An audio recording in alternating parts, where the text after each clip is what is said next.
Yeah, so I don't think this trailer is very good, if I'm being honest. Like, as much as I like the Dune, I love Dune. I've read all the novels.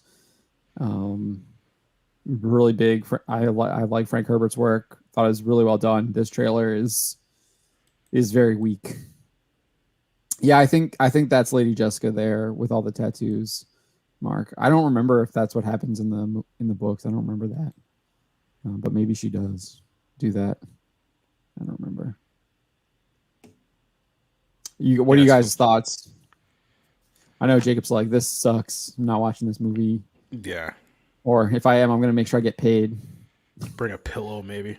Also, so that's the thing with the trailer for me, right? Because I actually did like the trailer, but I haven't seen the first movie, and I'm not going to watch the second if there's a third one coming out as well, right? Because I want to There's watch them, not. back to back. There's only gonna I'm be just two. waiting for that. And it's the same thing that happened with the Final Fantasy VII remake. That's the only reason why I'm not playing the Final Fantasy remake, because I know the second part is coming out, and I don't know how many other parts are coming out after that one.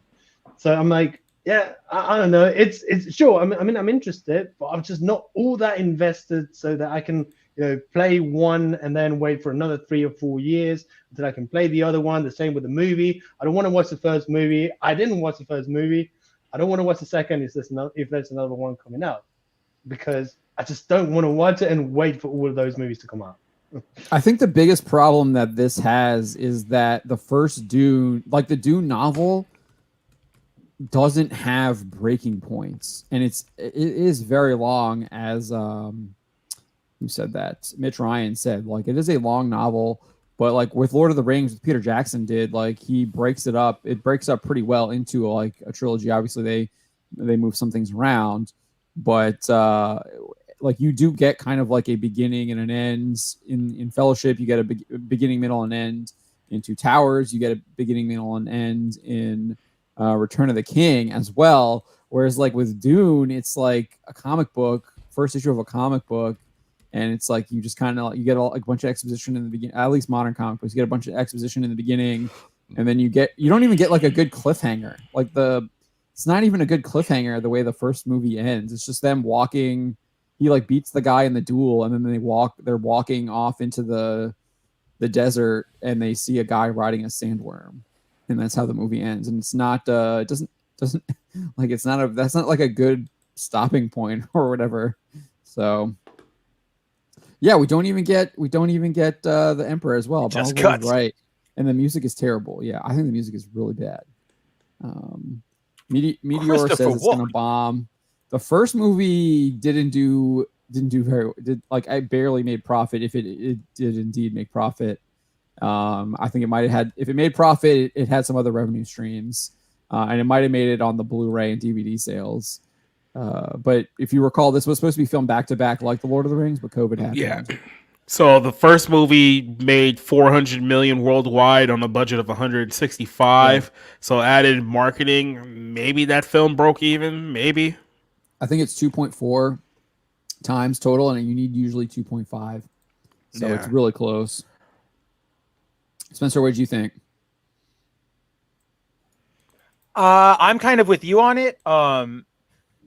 It is a trailer. It doesn't really show a lot. But I'm more like, what I've been thinking over here is the ending thing you were talking about, because that was just such a weird like cut, like in the middle of the story, and it wasn't even like a lead off to another scene or anything. It was just like, hi, cut.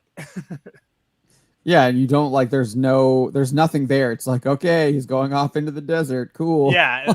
Like, I mean, I guess there's a little bit of a hint that he's going to fight back, because he does say desert power, but it's like, I don't know. You don't, and we don't even see it here. I mean, do they even explain it? Yeah. There should be a lot of action in this. You should, like, they could be like, obviously you get this scene here. He's literally like rallying the Fremen underneath of him as the Kwisatz Haderach, and he's going to like launch in. He's going to launch a crusade or a pogrom or whatever, a jihad, whatever you want to call it, on the universe. And like, there's an absolutely epic battle that takes place in the first novel. Like, he literally like launches a nuke to blow up a shield wall, and then he leads a bunch of sandworms through the hole that the nuke does, and invades the capital city where the Harkonnens It's are, so and just cool. absolutely slaughters them with the Fremen, who are just like insanely powerful warriors that are more powerful than Carino's slaves from their prison planet. And it's just, you don't see any of that here, and that's super disappointing. And for Brahma Bull saying the Aaliyah not being in there, I think is a huge red flag for actual Dune fans. And then Joel asks, do you guys think this trailer could draw in people who don't know it? No, absolutely not. It's boring. Oh yeah, this trailer is not for a newcomer. Like, what's at the all. hook? Like, not at all. I mean, like Jacob is a perfect test example here. I mean, Right? Like I think he doesn't know a lot about Dune. Like, he's clearly like, this is trash.